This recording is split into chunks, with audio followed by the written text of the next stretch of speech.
কি কিছু বলবা? না, এই সব কিছুর মধ্যে আমি একটা জিনিস বুঝলাম না। তা কি বুঝতে পারো নাই তুমি? তুমি এইসবে রাজি কেন হলে? এত বড় রিস্ক যদি কেউ জানতে পারে তাহলে তো তোমারও তো একটা জীবন আছে, তোমার ভয় লাগলো না? আমার জীবন তো রিস্কের উপরেই চলে।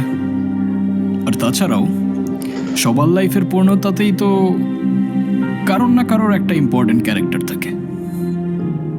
তো কে জানে, হতে পারে খোদার তরফ থেকে তোমার লাইফের সেই ইম্পর্টেন্ট ক্যারেক্টারটা আমি। হতেও তো পারে না? Thank you.